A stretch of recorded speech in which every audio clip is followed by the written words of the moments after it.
Intermediate practical పరీక్షలను CC కెమెరాల పర్యవేక్షణలో నిర్వహిస్తోంది ఇంటర్ బోర్డు. తొలిసారిగా సీసీ కెమెరాల నిఘాలో ఇంటర్ ప్రాక్టికల్ ఎగ్జామ్స్ జరుగుతున్నాయి. ఈ నెల 22 వరకు నిర్వహిస్తామన్నారు అధికారులు. రాష్ట్ర వ్యాప్తంగా ఇంటర్ ప్రాక్టికల్ పరీక్షలను ఇంటర్ బోర్డు ఆఫీస్ నుంచి పరిశీలిస్తున్నామని తెలిపారు సెక్రటరీ కృష్ణాదిత్య. రాష్ట్ర వ్యాప్తంగా ఉన్నటువంటి ప్రాక్టికల్ సెంటర్స్ ఏవైతే ఉన్నాయో స్పెన్లు అన్ని సెంటర్స్ని కూడా మనం ఇంటిగ్రేట్ అనుసంధానం చేసుకొని మనం ఇక్కడి నుంచి మానిటర్ చేస్తున్నాం. దీనికి అనుగుణంగా జోన్ వారీగా ప్రతి జోన్కి 2 స్క్రీన్స్ని ఏర్పాటు చేసుకొని వాటిని మానిటర్ చేయడం కోసం స్టాఫ్ని డిప్యూట్ చేసుకుని ఎలాంగ్ విత్ టెక్నికల్ పర్సన్ అన్ని మేనేజ్మెంట్స్ గవర్నమెంట్ సెక్టర్ మేనేజ్మెంట్స్ అన్నీ కూడా ప్రైవేట్ మేనేజ్మెంట్స్ అన్నీ కూడా చాలా తోడ్పాటుని అందించాయి. ఎక్కడా ఇబ్బంది లేకుండా ప్రాక్టికల్ పరీక్షలు రాష్ట్ర వ్యాప్తంగా కొనసాగుతున్నాయి. అలాగే సేమ్ కెమెరాస్ ఏవైతే ఇన్స్టాల్ చేస్తారో వీటిని మళ్ళీ మనం థియరీ సెంటర్స్లో కూడా ఎక్కడైతే క్వశ్చన్ పేపర్ ఓపెన్ చేస్తామో ఎక్కడైతే గేట్ ఉంటుందో వాటిని అనుసంధానం చేసి సేమ్ ఇదే కంట్రోల్ రూమ్ ద్వారా మానిటర్ చేసే ప్రయత్నం చేస్తున్నాం. ఈ ప్రక్రియ మొత్తం కూడా మన రాష్ట్ర ప్రభుత్వం ఆదేశానుసారం ముఖ్యమంత్రి సార్ ఆదేశానుసారం ట్రాన్స్పరెన్సీ తీసుకురావడం కోసం ఫోకస్ అనేది ఉండాలనే ఉద్దేశంతో మంచి దృక్పథంతో చేస్తాం. ఎగ్జామినేషన్ కమిటీస్ ఉంటాయి. అంటే ప్రతి జిల్లా కలెక్టర్ గారి ఆధ్వర్యంలో జిల్లా intermediate education officer senior officers ఎవరైతే ఉంటారో ఎడ్యుకేషన్ డిపార్ట్మెంట్లో వారు డిస్ట్రిక్ట్ ఎగ్జామినేషన్ కమిటీ కన్సిడర్ అవుతారు. వారు ఈ సెంటర్స్ని రూట్ ఆ స్క్వాడ్స్ని కూడా మానిటర్ చేస్తూ ఉంటారు. ఈ మూమెంట్ మాత్రమే కాకుండా ఈ మొత్తం ప్రక్రియ ఏదైతే ఉంటుందో ఆ కన్సర్న్ స్టాఫ్ ప్రతి డిస్ప్లేస్కి 3 ఆఫీసర్స్ని అసైన్ చేశారు. హైదరాబాద్ నాంపల్లిలో జరుగుతున్న నుమాయిష్కు మరో 10 రోజులుండడంతో సందర్శకుల రద్దీ పెరిగింది. సాధారణ రోజుల్లో కూడా ఎగ్జిబిషన్కు జనం క్యూ కట్టారు. షాపింగ్ చేసేందుకు పెద్ద ఎత్తున జనాలు రావడంతో ఎగ్జిబిషన్ పరిసర ప్రాంతాల్లో ఫుల్ ట్రాఫిక్ జామ్ అయింది. ఇప్పటివరకు 15 లక్షలకు పైగా జనాలు నుమాయిష్ను సందర్శించారన్నారు నిర్వాహకులు. నుమాయిష్లో సందర్శకుల రద్దీకి సంబంధించిన మరింత సమాచారం కల్పన అందిస్తారు. నాంపల్లి నుమాయిష్ ఎగ్జిబిషన్ అయితే జోష్ఫుల్గా సాగుతుందని చెప్పుకోవచ్చు. దాదాపు 45 రోజుల పాటు కూడా ఎంతో ఘనంగా నాంపల్లి నుమాయిష్ ఎగ్జిబిషన్ జరుగుతూ ఉంటుంది. అదే విధంగా చూస్తూ ఉన్నాం కదా, ప్రతిరోజు అయితే ఎంతో కలర్ఫుల్గా సాగుతుందని చెప్పుకోవచ్చు. పెద్ద ఎత్తున నాంపల్లి నుమాయిష్ ఎగ్జిబిషన్కి అయితే వస్తూ ఉన్నారు. ఇక మరీ ముఖ్యంగా చూసుకున్నట్టయితే వీకెండ్స్లోనైతే మనకు ఎక్కువగా క్రౌడ్ అనేది కనిపిస్తూ ఉంటుంది. కాకపోతే ప్రజెంట్ నాంపల్లి నుమాయిష్ ఎగ్జిబిషన్ వచ్చేసరికి కూడా ఎండింగ్కి చేరుకుందని చెప్పుకోవచ్చు మనకు. ఎందుకంటే దాదాపు మరో 10 రోజులు మాత్రమే ఉండడంతో ప్రతిరోజు కూడా మనకు హెవీ క్రౌడ్ అనేది కనిపిస్తూ ఉంది. దాదాపు 2000కు పైగా కూడా ఇక్కడ నాంపల్లి నుమాయిష్ ఎగ్జిబిషన్లో స్టాల్స్ ఉండడం, ఇంట్లో కావాల్సిన వస్తువుల దగ్గర నుంచి కూడా ఇటు క్లాత్స్ కావచ్చు, అమ్మాయిలకు సంబంధించి జ్యువెలరీ కావచ్చు, చిన్నపిల్లలకు సంబంధించి ఆట వస్తువులు కావచ్చు, ఇట్లా ప్రతి ఒక్కటి ఇక్కడ అవైలబుల్గా ఉండడంతో చిన్న పిల్లల నుంచి వెళ్ళి పెద్దవాళ్ళ వరకు కూడా ఏజ్తో సంబంధం లేకుండా పెద్ద ఎత్తున వస్తూ ఉంటారు.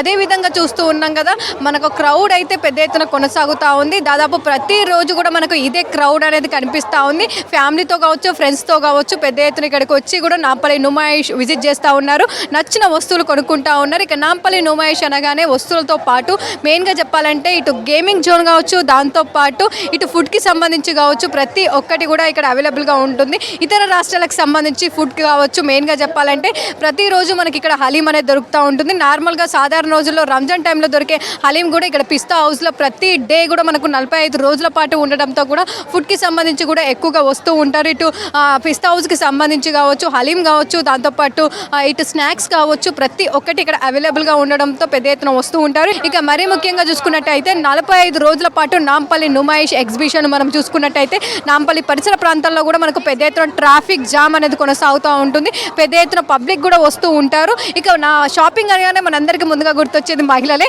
ఇక నాంపల్లి నుమాయిష్ కూడా ప్రతి ఒక్కరు కూడా ఎప్పుడెప్పుడు వస్తుందని ఎదురు చూస్తూ ఉంటారు. ఇక నాంపల్లి నుమాయిష్ వచ్చిందంటే చాలు పెద్ద ఎత్తున మహిళలే ఎక్కువగా విజిట్ చేస్తూ ఉంటారు. మరి వచ్చే మహిళలకు ఎట్లాంటి ఇబ్బంది కలగకుండా అన్ని రకాల ఏర్పాట్లు ఇటు నుమాయిష్ ఎగ్జిబిషన్కి సంబంధించి సొసైటీ సభ్యులు కావచ్చు, దాంతోపాటు పోలీస్ శాఖ కావచ్చు ప్రతి ఒక్కటి ఏర్పాటు చేసిరనే చెప్పుకోవచ్చు. ఇక ఎక్కువగా మహిళలు వచ్చే అవకాశం ఉండడంతో కూడా వాళ్ళకి ఎలాంటి ఇబ్బంది కలగకుండా ఇటు షీ టీమ్స్ కావచ్చు, దాంతోపాటు మఫ్టీలో ప్రతి ఒక్క రోజు కూడా దాదాపు 10కి పైగా షీ టీమ్స్ కూడా ఇక్కడ ఏర్పాటు చేయడం జరిగింది. ప్రతి ఒక్కరు కూడా ఇటు మహిళలకు ఎలాంటి ఇబ్బంది కలగకుండా కూడా ఏర్పాటు చేయడం జరిగింది. దాంతోపాటు సీసీ కెమెరాస్ సపోర్టర్స్ కూడా మరీ ముఖ్యంగా చెప్పుకోవచ్చు. ఎందుకంటే పెద్ద ఎత్తున నాంపల్లి నుమాయిష్కి జనాలు దాదాపు ప్రతిరోజు కూడా మనకు 40 నుంచి 50 వేలకు పైగా వస్తూ ఉండడం, ఇక వీకెండ్లో అయితే 60 వేలకు పైగా వస్తూ ఉండడంతో కూడా వచ్చే వాళ్ళకు ఎలాంటి ఇబ్బంది కలగకుండా కావచ్చు. ఇటు దాదాపు 100కు పైగా సీసీ కెమెరాలు కూడా ఏర్పాటు చేయడం జరిగింది. సో ఈ కమాండ్ కంట్రోల్ ఏర్పాటు చేసి ఎప్పటికప్పుడు పర్యవేక్షిస్తూ ఉంటారు.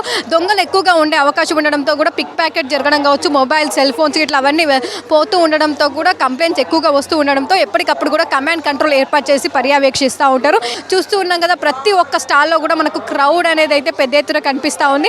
ఎందుకంటే అతి తక్కువగా అంటే నార్మల్ కాస్ట్ కంటే కూడా ఇప్పుడు స్టార్టింగ్ మనకు నుమాయిష్ స్టార్ట్ అయిన దగ్గర నుంచి కూడా మనకు కాస్ట్ చూసుకుంటే దాదాపు ఎండింగ్ వచ్చేసరికి కూడా కాస్ట్లో తేడా కూడా కనిపిస్తూ ఉంటుంది. ఎందుకంటే నార్మల్గా డేస్లో మనకు 100 రూపీస్ ఉంటే నుమాయిష్ ఎప్పుడైతే ఎండింగ్ వస్తూ ఉంటుందో దాని కాస్ట్ అనేది కూడా తగ్గుతూ వస్తూ ఉంటుంది. ఎందుకంటే చివరి రోజుల్లో కూడా ఎక్కువగా షాపింగ్ అనేది జరగాలి, వాళ్ళు తీసుకొచ్చిన వస్తువులు కూడా ఎప్పటికప్పుడు అయిపోవాలని చెప్పేసి కూడా చాలా వరకు మనకు కాస్ట్ అనేది కూడా చాలా తక్కువగా ఇస్తూ ఉంటారు. దాదాపు ఇప్పటికే చూసుకున్నట్టయితే 15 లక్షలకు పైగానే విజిట్ చేశారు నాంపల్లి నుమాయిష్ ఎగ్జిబిషన్. ఇక గత సంవత్సరం చూసుకున్నట్టయితే కూడా దాదాపు మనకు 20 లక్షలకు పైగానే నాంపల్లి నుమాయిష్ విజిట్ చేశారు. అదేవిధంగా ఈసారి అయితే 25 లక్షల పైగా వచ్చే అవకాశం ఉండడంతో అందుకు తగ్గట్టే ఏర్పాట్లు చేశారు. ఇటు నుమాయిష్ ఎగ్జిబిషన్ సంబంధించిన సొసైటీ సభ్యులు కావచ్చు, దాంతోపాటు ప్రతి ఒక్కటి కూడా ఏర్పాటు చేయడంతో కూడా పెద్ద ఎత్తున వస్తూ ఉన్నారు. మనతో పాటు కొంతమంది ఉన్నారు. ఒక ఫ్యామిలీ మొత్తం చూసుకోవచ్చు, దాదాపు 5 నుంచి 10 మంది కూడా పెద్ద ఎత్తున ఫ్యామిలీ అంతా వస్తూ ఉన్నారు. మరి మనతో పాటు కొంతమంది ఉన్నారు, వారితో మాట్లాడదాం. చెప్పండి, మీ పేరు? అనురాధ. ఎక్కడి నుంచి వచ్చారు? షేక్పేట నుండి. ప్రతి సంవత్సరం నుమాయిష్ ఎగ్జిబిషన్ విజిట్ చేస్తూ ఉంటారా? లేదు, ఇప్పుడు 2 ఇయర్స్కి ఇప్పుడు వచ్చినాను నేను. ఎట్లా ఉంది మరి క్రౌడ్ ఎట్లా ఉంది? దాంతో పాటు నుమాయిష్ ఎగ్జిబిషన్లో ఏమేమి బాగుంటాయి, ఏమేమి తీసుకుంటా ఉంటారు ఇక్కడ? ఏమేమో కటన్ బెడ్షీట్స్ ఇట్లాంటివి తీసుకుందాం అనేసి వచ్చినాము. లాస్ట్ మూమెంట్ కదా, కొంచెం చీప్గా ఉంటుందేమో అనేసి అని వచ్చినాము. స్టార్టింగ్లో అయితే బాగా ఇది ఉంటుంది నాకు. సో మీరు చెప్పండి అమ్మా, మీ పేరు? మా పేరు దానా అండి. మేము కూడా షేక్పేట నుంచి వచ్చాం. మా సిస్టర్, మా తోటి కోడలు ఇక్కడ సమ్ వెరైటీస్ డ్రెస్సెస్ దొరుకుతాయి అనేసి షాపింగ్ చేయడానికి వచ్చాం. అంటే రష్ ఎట్లా ఉంది మరి మీరు వచ్చినప్పుడు? నార్మల్గా చాలా రష్ అనేది మనకు కనిపిస్తూ ఉంటుంది. సో ఇప్పుడు ఎట్లా ఉంది రష్? ఏం లేదు, నార్మల్గానే ఉందండి. ప్రాబ్లం ఏం లేదు, స్టార్టింగ్లో ఉండే కానీ ఇప్పుడు అంత ప్రాబ్లం లేదు. ఫస్ట్ ఎట్లా ఉంది మరి? నార్మల్గానే ఉందండి. చెప్పరా మీ పేరు? అనిత. ఎక్కడి నుంచి వచ్చారు? షేక్పేట్. ఎట్లా ఉంది నాంపల్లి నుమాయిష్ ఎగ్జిబిషన్? చాలా బాగుంది. ప్రస్తుతానికైతే పిల్లలకు టాప్స్ తీసుకున్నాం, ఇంకా చేయాలి, షాపింగ్ చేయాలి. ఎట్లా ఉంటుంది ఇక్కడ? కాస్ట్ ఎట్లా ఉంటుంది? ఇదే సంవత్సరం వచ్చారా? ఇంతకుముందు కూడా విజిట్ చేశారా? ఇదే ఫస్ట్ టైం వచ్చినాను. అవును. రష్ ఎట్లా ఉంది? జనాలు ఎట్లా ఉన్నారు ఇక్కడ మరి? చాలా ఉంది రష్. ఇక ఓవరాల్గా చూసుకున్నట్టయితే దాదాపు మనకు వీకెండ్స్ అనే కాదు, నార్మల్ డేస్లో కూడా మనకు ఫుల్ ఆఫ్ రద్దీ అనేది కనిపిస్తూ ఉంది. ఎందుకంటే నాంపల్లి నుమాయిష్ ఎగ్జిబిషన్ మనకు చివరి దశకి రావడంతో పాటు మరో 10 రోజులు ఉండడంతో ఈ 10 రోజులలో కూడా మనకు కాస్ట్ అనేది చివరి దశలో తక్కువగా ఉంటుందని చెప్పేసి చాలామంది వస్తున్న సిచ్యువేషన్స్ అయితే మనకు కనిపిస్తూ ఉన్నాయి. కెమెరా పర్సన్ సాయితో కల్పన, విజిక్స్ న్యూస్, హైదరాబాద్. వైద్య చరిత్రలోనే అరుదైన శస్త్రచికిత్స చేశామన్నారు హైదరాబాద్లోని Medicover hospital senior consultant urologist andrologist doctor Ravikumar. సోమాలియాకు చెందిన ఓ యువకుడు 4 ఏళ్ల వయసున్నప్పుడు సుంతి చేయించుకున్నాడు. సుంతి కారణంగా ఇన్ఫెక్షన్కు గురై తీవ్ర ఇబ్బంది పడ్డాడు. పలు దేశాలలోని హాస్పిటల్స్కు తిరిగినా ఫలితం దక్కలేదు. హైదరాబాద్లోని మెడికవర్ హాస్పిటల్ డాక్టర్లు విజయవంతంగా శస్త్రచికిత్స చేసినందుకు ధన్యవాదాలు తెలిపాడు బాధిత రోగి. మేమిద్దరం కలిసి ఒక అరుదైన ఆపరేషన్ చేశాము. ఒక సర్జికల్ ఆపరేషన్లో అంగం కోల్పోయిన మేల్ ఆర్గన్ అంటే పెనిస్ కోల్పోయిన ఒక బాబుకి దాన్ని మళ్ళీ ఒక ఆర్గన్ని తయారు చేసి దానిలోంచి మూత్ర విసర్జన వచ్చేటట్టు చేసి, అదే కాకుండా కొన్ని రోజుల తర్వాత దాని లోపల మళ్ళీ తనకి అంగస్తంభన అయ్యేటట్టు అందులో సిలికాన్ రాడ్స్ అమర్చి తన్ని మామూలు మగవాడిగా తయారు చేశాము. ఇప్పుడు అబ్బాయి సంతోషంగా మళ్ళీ బయట దేశం నుంచి వచ్చాడు, మళ్ళీ తన దేశానికి వెళ్ళిపోవడానికి సిద్ధంగా ఉన్నాడు. ఈ పేషెంట్ 4 ఇయర్స్ అప్పుడు సర్కంసెషన్ వల్ల పెన్నిస్ లాస్ అనేది కంప్లీట్గా పురుషాంగం కోల్పోయి మనకు ప్రజెంట్ అయ్యారండి. సో తన యూరిన్ కూడా స్క్రోటమ్ కింద నుంచి పోసేవాడు, చిన్న ఓపెనింగ్ నుంచి. సో ఇది కొద్ది complicated case, normal penal reconstruction కన్నా కాంప్లికేటెడ్. సో దీన్ని సార్ డాక్టర్ రవికుమార్ మేము ఛాలెంజ్గా తీసుకొని చేసాము. ఈ యురెత్రా అనేది రీకన్స్ట్రక్ట్ చేసి కంప్లీట్ పెన్నిస్ని మనం ఫోరామ్ నుంచి తీసుకున్నాం అనమాట. ఫోరామ్ అంటే ఈ చేతి నుంచి మొత్తం వితౌట్ డ్యామేజింగ్ ఎనీ నర్వ్స్ కానీ ఏం డ్యామేజ్ కాకుండా తీసుకొని దాన్ని మేల్ ఆర్గన్గా షేప్ చేసి దాన్ని అమర్చామన్నమాట. బ్లడ్ వెజల్స్, నర్వ్స్ ఇవన్నీ జాయిన్ చేసి ఆ నర్వ్స్ రిపేర్ అవన్నీ జరగడం వల్ల సెన్సేషన్స్ అనేవి డెవలప్ అయ్యాయి. ఇప్పుడు సెన్సేషన్స్ కూడా ఉన్నాయి పేషెంట్కి. సో సెన్సేషన్ డెవలప్ అయ్యాక ఇప్పుడు పెనల్ ఇంప్లాంట్స్ అనేవి అమర్చామన్నమాట. Now he can have normal sexual activities and normal. Global capability సెంటర్లకు హైదరాబాద్ డెస్టినేషన్గా మారింది. బ్యాంకింగ్, ఫైనాన్షియల్ సర్వీసెస్, ఇన్సూరెన్స్ రంగాలకు చెందిన జీసీసీలకు హైదరాబాద్ కేరాఫ్గా నిలుస్తోంది. దేశం మొత్తం 2000 జీసీసీలు ఉంటే ఒక్క హైదరాబాద్లోనే 280లకు పైగా ఉన్నాయి. ఈ ఏడాది చివరికల్లా వీటి సంఖ్య 350కి చేరే అవకాశాలున్నాయి. దీంతో ఇక్కడ విద్యార్థులకు అవకాశాలు పెరుగుతాయంటున్నారు విశ్లేషకులు.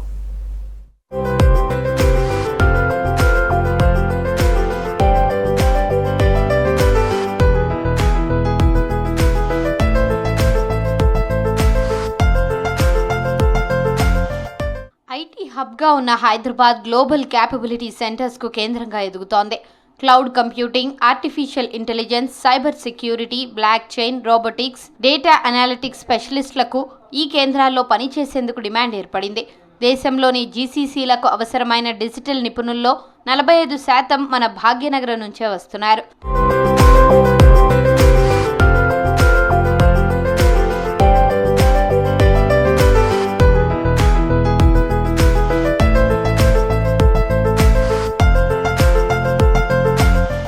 భారత్లోనే ఐటీ అనుబంధ రంగాల్లో హైదరాబాద్ గణనీయమైన వృద్ధిని సాధించిందన్నారు ప్రిన్సిపల్ సెక్రటరీ జయేష్ రంజన్. అందుకు నిదర్శనం ఏటా జరుగుతున్న ఐటీ ఎగుమతులే.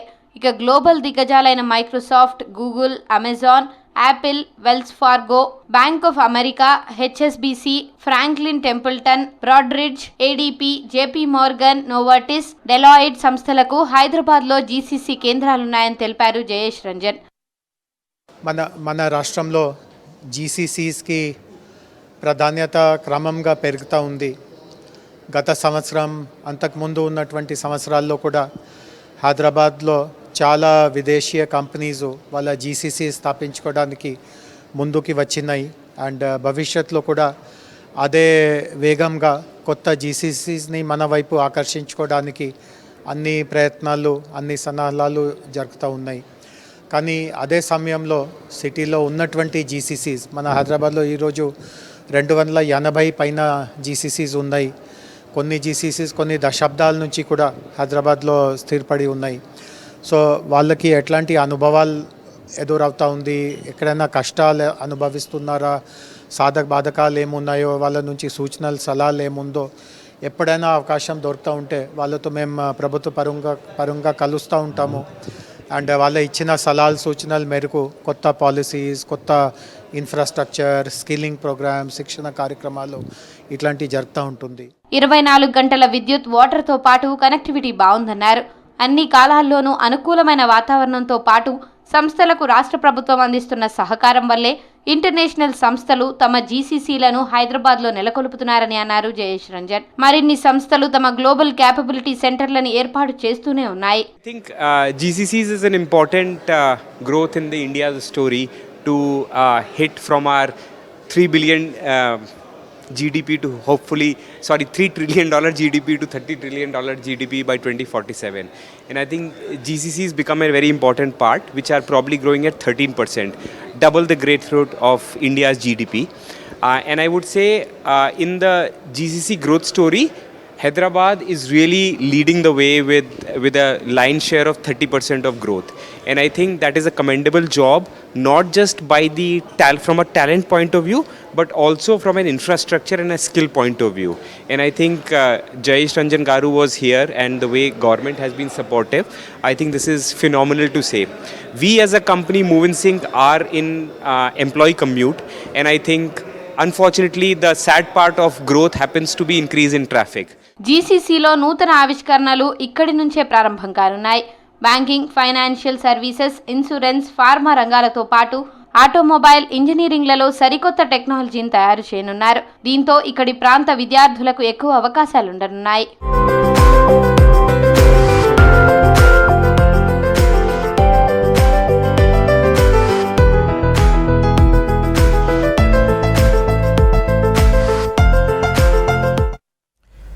దళితుల రిజర్వేషన్ల పెంపు కోసం మరో ఉద్యమానికి సన్నద్ధం కావాలని పిలుపునిచ్చారు మాదిగ హక్కుల దండోరా రాష్ట్ర అధ్యక్షుడు రేగుంట సునీల్ మాదిగ.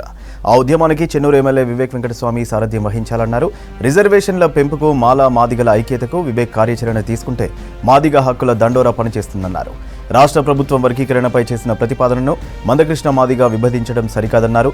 మందకృష్ణ మాదిగకు చిత్తశుద్ధి ఉంటే వర్గీకరణ చేయని ఏపీతో పాటు బీజేపీ పాలిత రాష్ట్రాలలో 1,00,000 డప్పుల కార్యక్రమం చేపట్టాలన్నారు.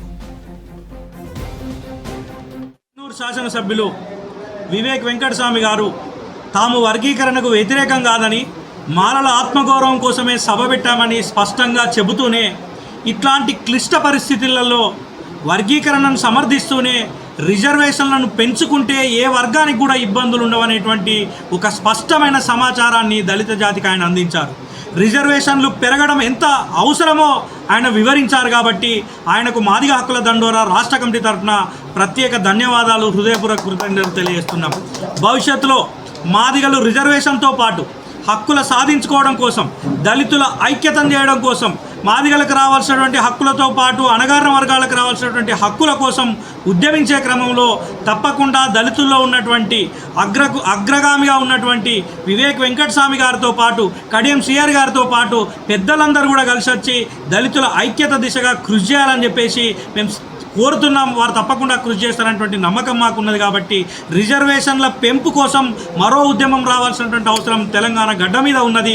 అది తప్పకుండా వస్తుందని చెప్పేసి వివేక్ గారు చెప్పినటువంటి మాటల్లో మాకు అర్థమైంది. కాబట్టి తప్పకుండా ఆయన రిజర్వేషన్ల పెంపుకు, మాలామాదిగల ఐక్యతకు, ఇతర ఎస్సీ కులాల ఐక్యతకు కనుక ఆయన ఒక కార్యాచరణ తీసుకుంటే ఆయనతో పాటు మాదిగ హక్కుల దండోరా కలిసి తమ్ముడు లెక్క పనిచేస్తా అని చెప్పేసి ఈ సందర్భంగా తెలియజేస్తూ మరొకసారి అసెంబ్లీలో చర్చ సందర్భంగా ఎస్సీల రిజర్వేషన్ పెంపు గురించి మాట్లాడినటువంటి వివేక్ వెంకటస్వామి గారికి మాదిగ హక్కుల దండోరా రాష్ట్ర కమిటీ పక్షాన హృదయపూర్వక ఉద్యమ నమస్కారాలు తెలియ.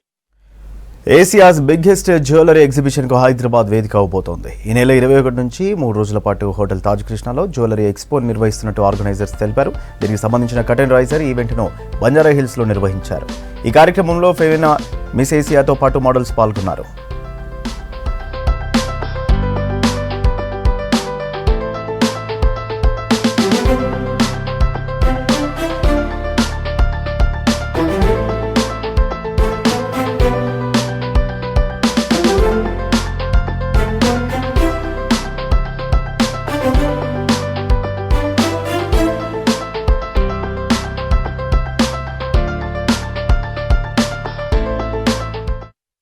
నేను మీ Urmila Chauhan, Femina miss India Telangana 2023.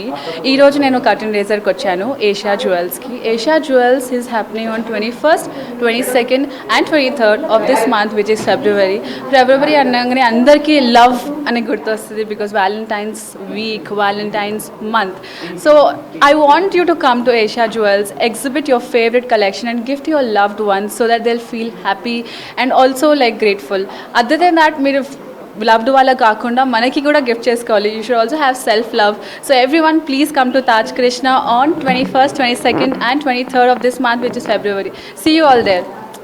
Hi everyone, this is Pratiksha Mishra. I'm here to announce you this is Asia Jewels show is happening in Hyderabad on 21st, 22nd and 23rd Feb. So please come and join us and celebrate this beautiful month of love and give this beautiful diamonds to your loved ones. Thank you. Let's join us. సిటీలో బార్గీ homes culture పెరుగుతోంది. పెంపుడు జంతువుల కోసం designer ఫర్నిచర్తో పెట్ homes నిర్మిస్తున్నారు. వీటి ధర 15,000 నుంచి 5 లక్షల రూపాయల వరకు ఉంటుందంటున్నారు డిజైనర్స్. భారత్లో మొదటిసారి బార్కిటెక్చర్ను పరిచయం చేసింది హైదరాబాద్ బేస్డ్ స్టార్టప్ సంస్థ. పెట్స్ కోసం ఆటోమేషన్ హోమ్స్ రూపొందిస్తున్నారు. మంచినీళ్లు, ఆహారం సమయానికి అందేలా రూపకల్పన చేస్తున్నారు. ఈ పెట్ హోమ్స్ను మొబైల్తో ఆపరేట్ చేసుకోవచ్చు అంటున్నారు బార్కీ ప్రతినిధులు. ఇదే అంశంపై మరింత సమాచారం నరేందర్ అందిస్తారు. మనకి ఆర్కిటెక్చర్ ఎలాగనో కుక్కల కోసం బార్కిటెక్చర్ వచ్చింది.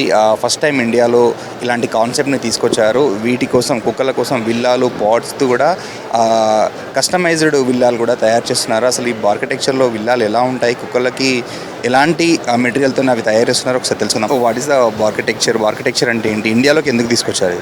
Architecture is for humans, architecture is for dogs. So we have brought this concept in India. We are the first in India to get the architecture concept here, and every pet needs its own space. That is what we have seen, and being the biggest pet lovers country. Every pet will require this space for their pets, and we have a lot of products here in our display today.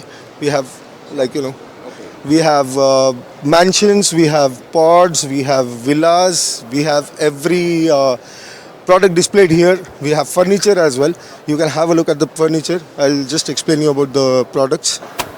So price range కూడా చెప్పండి వాడు. Okay, so our price range starts from 15,000 and goes up to 5 lakhs, and this is Laurel Palace. This is the mansion that we have as of now, as we are short of the space here. So we have to put the maximum that we can here. Is there any automation is available? Automation, no, customization is available. We have kept the shade cards here. We'll give you the changes. If you want color according to your interior matching will give you that also. మనం చూడొచ్చు కుక్కలకి కూడా దాదాపు 25 types of variety ఇల్లులు ఇక్కడ కనిపిస్తున్నాయి. దీంట్లో villa కూడా ఉంది. స్పెషల్గా త్వరలోనే వీళ్ళు ఆటోమేషన్ కూడా తీసుకొస్తామని చెప్తున్నారు. అయితే ఇది ఏమన్నా కస్టమైజేషన్ ఆప్షన్ ఉందా? మనం ఆర్డర్ ఇచ్చిన తర్వాత ఎప్పుడు వీళ్ళు డెలివరీ చేస్తారు, దాని గురించి తెలుసుకుందాం. హాయ్, ఆర్కిటెక్చర్ అనేది ఈ మధ్యలో వినిపిస్తుంది ఇండియాలో. సో ఎలా ఉంది ఇప్పుడు? We are the first architecture company అండి. So we have around 50 SKUs as of now, which is divided into 3 stages like Barki Pods, Barki Villas and Barki Furniture. Barki Pods are nothing but sleeping places. Villas is upgraded sleeping places. Furniture is pet friendly furnitures like chairs, coffee tables and computer tables. And our products is made up of birch ply and watercolors, which is VOC free, lead free and chemical free and pet friendly colors and pet friendly wood. Okay, మనం వాడే products ప్రతి ఒక్క product వచ్చి it is pet friendly. So that main concept of this is not any profitable business. This is the profits of the company is directly diverted to the foundation, where we are helping street dogs in 4 ways. By providing the Barki bowls, we'll be profit of the each product will be diverted to the food and the water. So హైదరాబాద్లో ఎక్కడ చూసినా street dogs చాలా హెవీగా ఉన్నాయి. ఈ మధ్యలో ఇంకా పెరుగుతుంది కూడా. నాకు తెలిసి 5 lakhsలలో ఉన్నట్టున్నాయి. సో అన్ని స్ట్రీట్ డాగ్స్కి దీనివల్ల యూజ్ అవుతుంది అంటారు. అంటే ఎంతవరకు సక్సెస్ అవుతుంది? రైట్ నౌ హైదరాబాద్లో 4 lakh స్ట్రీట్ డాగ్స్ ఉన్నాయండి. Our aim is to help all the 4 lakh dogs. మా వల్ల ఎంతవరకు సాయం చేయగలుగుతామో అంతవరకు we can do it. And we are also looking for volunteers who can really take care of feeding, and we are open for volunteer program also. So మన దగ్గర ఉన్న ఈ విల్లా కావచ్చు, ఈ బార్కీ హౌసెస్ ఎంత ప్రైస్లో రేంజ్ అవైలబుల్లో ఉన్నాయి? ఇప్పటివరకు హైదరాబాద్లో ఎన్ని కస్టమైజ్ చేశారు? 15,000 నుంచి 5 lakhs వరకు ప్రోడక్ట్స్ అవైలబుల్ ఉన్నాయండి. This is the first phase.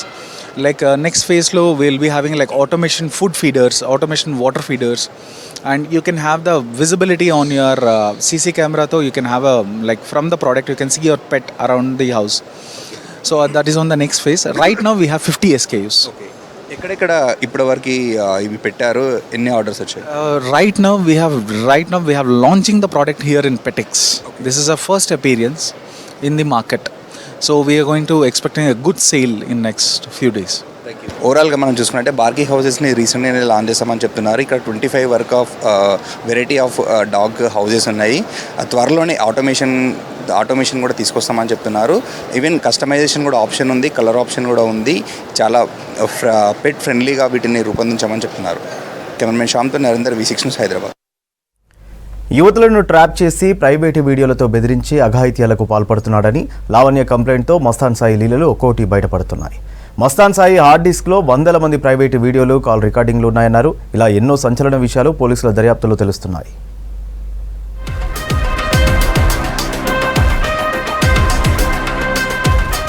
Mastan Sai ఈ పేరు Raj Tarun Lavanya love story track ఎపిసోడ్లో బయటకొచ్చిన పేరు.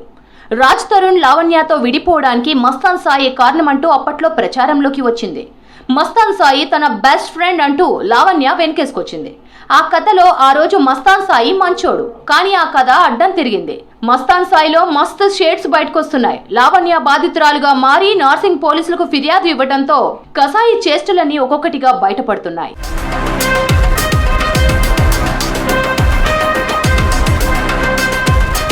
మస్తాన్ సాయి తన వీడియోలను చూపించి లైంగికంగా వేధించాడని తెలిపింది లావణ్య.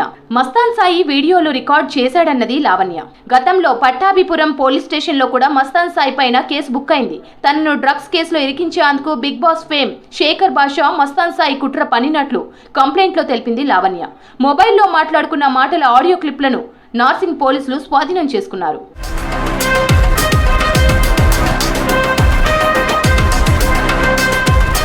మస్తాన్ సాయి ప్రైవేట్ పార్టీలకు వెళ్లిన సమయంలో తన సెల్ ఫోన్తో అక్కడ దృశ్యాలను రికార్డ్ చేసేవాడని లావణ్య తెలిపింది. ఇలాంటి వీడియోలను బాధితులకు చూపించి బెదిరింపులకు దిగేవాడన్నది. తనతో కూడా మస్తాన్ సాయి అలాగే చేశాడని కంప్లైంట్లో తెలిపింది లావణ్య. తనతో వీడియో కాల్స్ మాట్లాడుతూ రికార్డు చేసేవాడని తెలిపింది. లావణ్య 40 ప్రైవేట్ వీడియోలు రికార్డ్ చేశాడు. లావణ్య ఈమెయిల్ ఖాతాలన్నింటినీ హ్యాక్ చేశాడు. ఆ విషయాన్ని బాధితురాలు లావణ్య తన ఫిర్యాదులో తెలిపింది.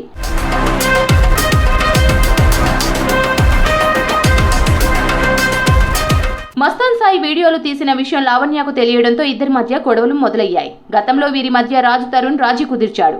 మస్తాన్ ల్యాప్టాప్ లో ఉన్న లావణ్య వీడియోలు డిలీట్ చేయించాడు. అయితే అవి డిలీట్ చేసే లోపే వేరే సిస్టంలోకి వాటిని కాపీ చేసి దాచిపెట్టుకున్నాడు మస్తాన్ సాయి. ఇలాంటి అరాచకాలు రిమాండ్ రిపోర్ట్లో పొందుపరిచారు పోలీసులు. గత నెల 30న తన ఇంటికి వచ్చిన మస్తాన్ సాయి హత్యాయత్నం చేశాడని తెలిపింది లావణ్య. దీంతో మస్తాన్ సాయిపై NDPS సెక్షన్ కూడా జోడించారు పోలీసులు. ఈ కేసులో మస్తాన్ సాయి అతడి స్నేహితుడు కాజాకు డ్రగ్స్ పాజిటివ్ గా నిర్ధారణ అయింది.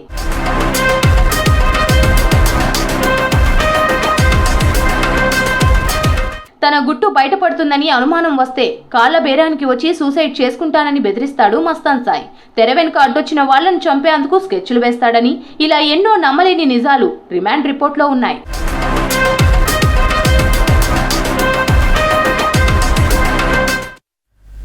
టమాటా ధరలు దారుణంగా పడిపోయాయి. ఎన్నడూ లేని విధంగా ధరలు తగ్గిపోయాయి. రైతులకు ధరలు గిట్టుబాటు కాకపోవడంతో తెంపకుండా తోటలోనే వదిలేస్తున్న పరిస్థితి నెలకొంది. కొందరు మాత్రం మార్కెట్లకు తెచ్చినా ధరలు రాకపోవడంతో రోడ్లపై పారబోస్తున్నారు. ఒకప్పుడు బాక్స్ 1500 నుంచి 1800 విక్రయిస్తే ఇప్పుడు 100 రూపాయలకు తగ్గిపోయిన పరిస్థితి వచ్చిందని వాపోతున్నారు రైతులు. మార్కెట్లకు టమాటా దిగుబడులు పోటెత్తడంతో వాటి ధరలు సామాన్యులకు అందుబాటులోకి వచ్చాయి. జంట నగరాల అవసరాలకు సరిపడా టమాటా పెరగడంతో గుడిమల్కాపూర్, మోండా మార్కెట్, బోయిన్పల్లి, మాదన్నపేట్, ఎల్బీనగర్ మార్కెట్లలో ధరలు తగ్గాయి. హోల్సేల్ మార్కెట్లో కిలో టమాటా 3 నుంచి 8 రూపాయలుండగా రీటైల్ మార్కెట్లో 7 నుంచి 10 రూపాయలు పలుకుతోంది.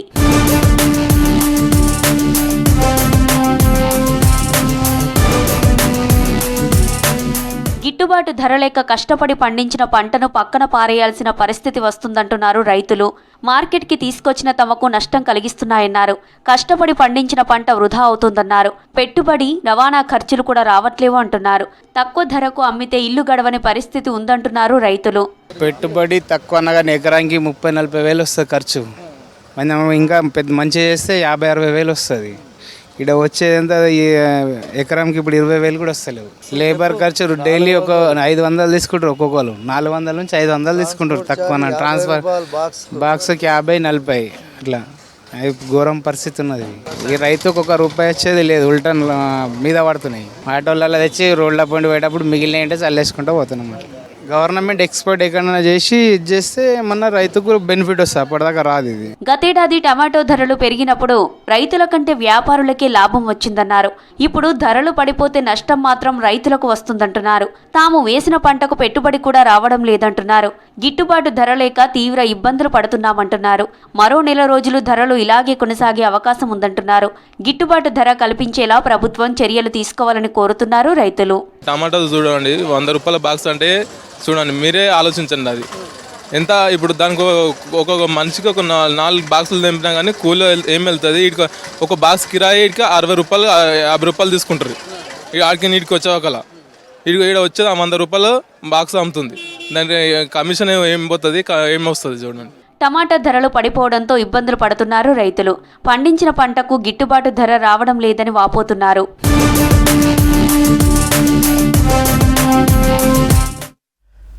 హైదరాబాద్ చెంచల్గూడలోని ఓ హోటల్లో 2 నకిలీ యూనివర్సిటీల డాక్యుమెంట్లు విక్రయిస్తున్న నిందితులను పట్టుకున్నారు పోలీసులు. పేదలకు ఎలాంటి విద్యార్హతలు లేని వారికి నకిలీ ధృవీకరణ పత్రాలు అందిస్తున్నారు.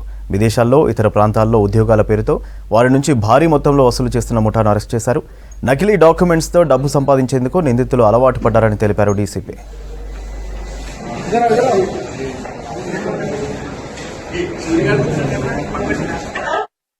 సిటీ సౌత్ ఈస్ట్ జోన్ లో కొంచెం ఈ fake documents studies fake documents గురించి ఇన్ఫర్మేషన్ ఉండే. దాంట్లో భాగంగానే ఇన్స్పెక్టర్ సైదాబాబు అండ్ ఈ స్టాఫ్, SHO డబీర్పుర అండ్ ఈ స్టాఫ్ వాళ్ళు కలిసి దాని గురించి విచారణ చేస్తుంటే వాళ్ళకు నమ్మదగిన సమాచారం ప్రకారం 2 వ్యక్తులు మోటార్ సైకిల్ మీద వస్తుంటే మన న్యూ బ్రిడ్జ్ దగ్గర చెంచల్గూడలో ఇంటర్సెప్ట్ చేస్తే వాళ్ళ దగ్గర అన్ని 91 ఫ్యాబ్రికేటెడ్ అండ్ ఫోర్జరీ డాక్యుమెంట్స్ దొరికినాయి. దాంట్లో భాగంగానే విచారిస్తే వాళ్ళ పేర్లు చెప్పిండు. అబ్దుల్ ఖాదర్ అండ్ మొహమ్మద్ షకీల్ అని ఇద్దరు స్కూటీ మీద యాక్టివ్ మోటార్ సైకిల్ మీద పోతున్నారు. అవి సీజ్ చేసినారు. తర్వాత వాళ్ళ పంచనామాలతోటి అవి వాళ్ళని కస్టడీలో తీసుకున్నారు. మేయర్, డిప్యూటీ మేయర్పై అవిశ్వాస తీర్మానం అంశం ముగియక ముందే జీహెచ్ఎంసీలో మరో పోరుకు సిద్ధమవుతున్నారు కార్పొరేటర్లు. స్టాండింగ్ కమిటీ గడువు ముగియడంతో ఎన్నికలకు నోటిఫికేషన్ రిలీజ్ అయింది. ఇన్ని రోజుల పాటు ఏకగ్రీవంగా స్టాండింగ్ కమిటీ సభ్యుల ఎన్నికవగా ఈసారి మాత్రం అన్ని పార్టీలు పోటీకి రెడీ అవుతున్నాయి. బల్దియా పాలకవర్గంలో పార్టీల బలాబలాలు మారడంతో స్టాండింగ్ కమిటీలో ఎవరెవరు ఉండనున్నారు, ఏ కార్పొరేటర్ ఎవరికి సపోర్ట్ చేయనున్నారనే అంశాలపై సస్పెన్స్ మొదలైంది. జీహెచ్ఎంసీలో 3వ స్టాండింగ్ కమిటీ గడువు ముగియడంతో కొత్త కమిటీ సభ్యుల ఎన్నికకు అధికారులు షెడ్యూల్ రిలీజ్ చేశారు. దీంతో గ్రేటర్ రాజకీయ పరిణామాలు వేడెక్కాయి. నిన్న మొన్నటి వరకు అవిశ్వాసం తెర మీదకు రాగా ఇప్పుడు స్టాండింగ్ కమిటీ అంశం చర్చనీయాంశంగా మారింది. ఫిబ్రవరి 10వ తేదీతో పాలక మండలికి 4 ఏళ్లు పూర్తవనుంది. అదే రోజు స్టాండింగ్ కమిటీ ఎన్నికకు సంబంధించి నామినేషన్ల స్వీకరణ మొదలు కానుంది. 25న పోలింగ్, అదే రోజు లెక్కింపు, ఫలితాలు వెల్లడించనున్నారు అధికారులు. జీహెచ్ఎంసీ పరిధిలో 150 డివిజన్లున్నాయి. ఇందులో 2 కార్పొరేటర్లు మరణించగా మరో 2 ఎమ్మెల్యేలుగా గెలిచారు. దీంతో ప్రస్తుతం 146 మంది కార్పొరేటర్లున్నారు. స్టాండింగ్ కమిటీలో 15 మంది సభ్యుల ఎన్నికకు అవకాశం ఉంటుంది. నామినేషన్లు వేసి విత్డ్రా ప్రాసెస్ కూడా పూర్తయిన తర్వాత ఫైనల్ లిస్టులో 15 కంటే ఎక్కువ నామినేషన్లు ఉంటే ఎన్నికలు నిర్వహిస్తారు. ఎన్నికల్లో ఒక్కో కార్పొరేటర్ ప్రాధాన్యత క్రమంలో 15 ఓట్లు వేసేందుకు అవకాశం ఉంటుంది. 15 మంది కంటే ఒక్క ఓటు ఎక్కువ వేసినా ఆ ఓటు చెల్లుబాటు కాదు. ఓటింగ్ పూర్తయిన తర్వాత ప్రాధాన్యత క్రమంలో ఎక్కువ ఓట్లు వచ్చిన మొదటి 15 మందిని స్టాండింగ్ కమిటీ మెంబర్స్గా ప్రకటిస్తారు అధికారులు. ప్రస్తుత బల్దియా పాలక మండలి 2021 ఫిబ్రవరిలో ఏర్పడవగా ఇప్పటి వరకు 3 స్టాండింగ్ కమిటీలు ఎన్నుకున్నారు. అప్పట్లో ఎక్కువ మంది కార్పొరేటర్లున్న బీఆర్ఎస్, ఎంఐఎం పరస్పర అవగాహనతో సభ్యుల ఎన్నిక ఏకగ్రీవంగా జరిగింది. కానీ ప్రస్తుతం ఆ పరిస్థితి కనిపించడం లేదు. రాష్ట్రంలో కాంగ్రెస్ ప్రభుత్వం ఏర్పాటయ్యాక బీఆర్ఎస్, బీజేపీల నుంచి అధికార పార్టీలోకి కొందరు కార్పొరేటర్లు చేరారు. గతంలో 3 సభ్యులున్న కాంగ్రెస్ బలం ఇప్పుడు 24కు పెరిగింది. బీఆర్ఎస్ సభ్యుల సంఖ్య 56 నుంచి 40కి పడిపోయింది. బీజేపీ సభ్యులు 48 నుంచి 41కి పడిపోగా ఎంఐఎం కార్పొరేటర్లు 41 మంది ఉన్నారు. ప్రస్తుతం ఏ పార్టీకి పూర్తి స్థాయిలో మెజారిటీ లేదు. దీంతో ఎన్నికలకు వెళ్లేందుకు సిద్ధమవుతున్నారు. ఎంఐఎం, కాంగ్రెస్ కలిసిన సభ్యుల సంఖ్య 65కు మించదు. ఆ బలంతో 15 మంది స్టాండింగ్ కమిటీ సభ్యులను గెలిపించుకోవడం కష్టమే. దీంతో ఎన్నికలు జరిగితే ఫలితాలు ఆసక్తికరంగా ఉండనున్నాయి. ప్రస్తుతం ఉన్న స్టాండింగ్ కమిటీలో 8 మంది బీఆర్ఎస్, 7 ఎంఐఎం సభ్యులున్నారు. అయితే ప్రస్తుతం కాంగ్రెస్ నుంచి 24 మంది సభ్యులున్నందున స్టాండింగ్ కమిటీలో తమ ప్రాతినిధ్యం కూడా ఉండాలంటున్నారు కాంగ్రెస్ కార్పొరేటర్లు. ఇన్నాళ్లు 2 పార్టీల సభ్యులే ఉన్నారని, దీనిపై పార్టీ పెద్దలతో చర్చిస్తున్నామని, పోటీ చేయడానికి సిద్ధంగా ఉన్నామంటున్నారు. స్టాండింగ్ కమిటీలో ఇన్ని రోజుల పాటు బీజేపీకి ప్రాతినిధ్యం లభించలేదు. తమకు అవకాశం దక్కితే ప్రజా సమస్యలపై ప్రశ్నిస్తామంటున్నారు బీజేపీ కార్పొరేటర్లు. ఎక్కువ మంది కార్పొరేటర్లున్న తమ పార్టీకి అధిక మంది స్టాండింగ్ కమిటీ మెంబర్స్ను కేటాయించాలని అంటున్నారు బీఆర్ఎస్ సభ్యులు. ఇన్ని రోజుల పాటు మా పార్టీ నుంచి 8 మంది సభ్యులున్నారని, ఇప్పుడు కూడా అలాగే కంటిన్యూ అవ్వాలని డిమాండ్ చేస్తున్నారు. ఒకవేళ సభ్యులు తగ్గితే పోటీకి సిద్ధమంటున్నారు. ఏకగ్రీవం కుదరక ఎన్నికలకు వెళ్తే రిజల్ట్స్ రసవత్తరంగా ఉండనున్నాయి. సీక్రెట్ ఓటింగ్ వేయాలి కాబట్టి తమ పార్టీకి చెందిన వారు పోటీకి నిలబడితే ఓటేస్తారా లేక ఇతరులకు ఓటేస్తారా అనేది రసవత్తరంగా ఉండనుంది.